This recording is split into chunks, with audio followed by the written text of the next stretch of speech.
Next up is Mickey Harmon.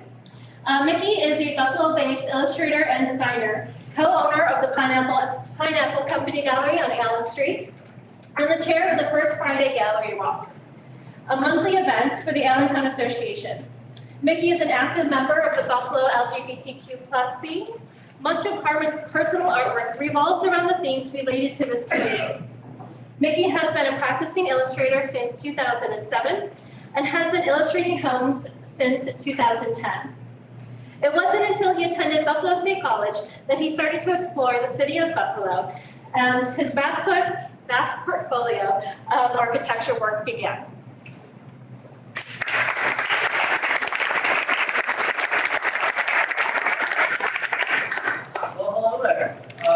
My name is Mickey Harmon, as she did state. I'm an illustrator, muralist, event organizer, and small business owner. I've been a practicing illustrator for about 20 years now, and I grew up in Buffalo. I grew up in Cheektowaga, but don't tell anybody.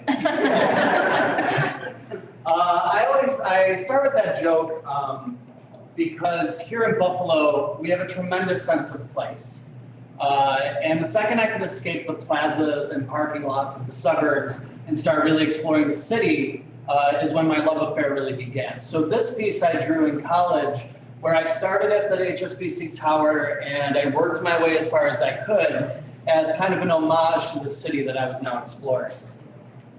Speaking of college, at Buffalo State, my senior seminar, you have to do an art show to graduate. So I decided to pick 17 iconic things about Buffalo architecture and create genres of movie posters. Note the zombie film from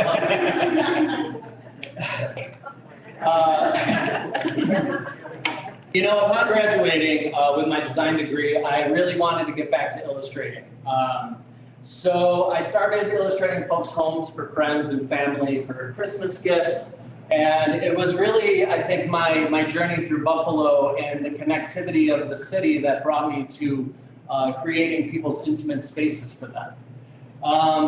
It was, after that, during that time, I started out small, but then I began to be approached by some homeowners who have some of the most immaculately preserved homes. This one's on Lafayette.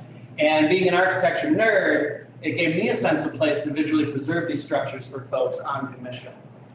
Then in 2015, me and 5 of my friends opened up a small gallery gift shop called Pineapple Company. The shop stands today, and it's a testament to how easily people can gather and share and collaborate in the city of Buffalo and make something happen in a place that lost its way and all of its spaces for so long. Should slow down.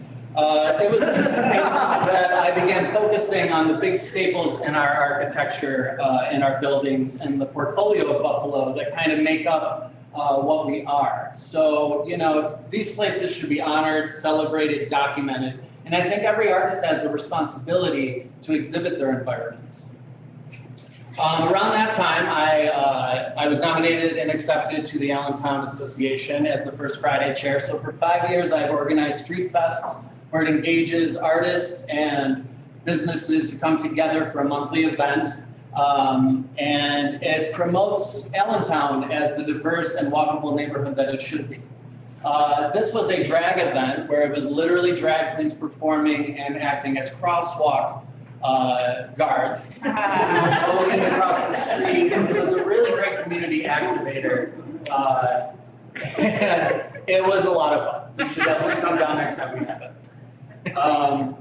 It's a unique experience in Allentown. So speaking of space, at 44 Allen, with the support of the Buffalo AKG and M&T Bank, our local artist historian Ari Moore and I erected this mural at 44 Allen that reflects a lot of the human rights activists that have lived in Buffalo and stepped through Buffalo leading up to the Stonewall riots and beyond. As you can see here, Ari Moore and I spent a lot of time, almost a year, collaborating to figure out, and also teaching me, a younger generation of queer Buffalonians, how important this place was in the human rights civil movement.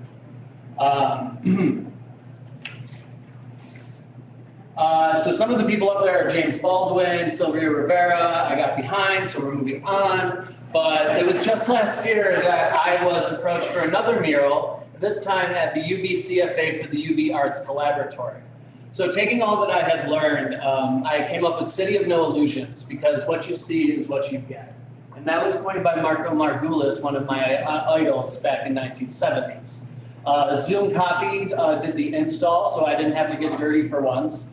And this is standing at UB, and they asked me to create a piece that would tell a younger generation of students that yes, 10 miles down the road, you have an entire city filled with beautiful spaces. You don't have to stay in Amherst. Here's a closer look at the design.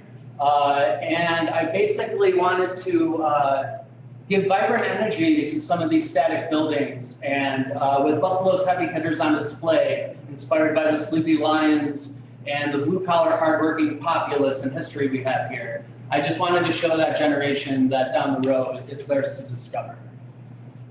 With all my 20 years experience navigating Western New York as a visual artist, I continue to illustrate intimate spaces and new energy to existing structures that may be overlooked. It's been my absolute hometown pride in our fine city streets to give a mix of traditional and a bit of digital, and it's my hope that I'm representing the greater sense of belonging I have here in Buffalo. With over 100 homes illustrated and counting, I have found my space in the great city of good neighbors, and I feel absolutely optimistic about the Buffalo's future. And these two I had just finished. Well, this is on Park. All right. So finally, two I just finished. One on North Pearl, and the other I actually lived here during college. It's the Schoolhouse Apartments on Delaware. And you know, the people that commission me come from all walks. New homeowners, retirees, queer folks, small business owners, developers, organizers, and artists. And while they all hail from different communities, there's one thing for sure, the pride they share in Buffalo. I suppose I stumbled into my role as creator here in Western New York when I ditched my car, bought good shoes, a few good pens, and began a journey through the Queen City, a place that's filled with pride and a place that still stands with pride today.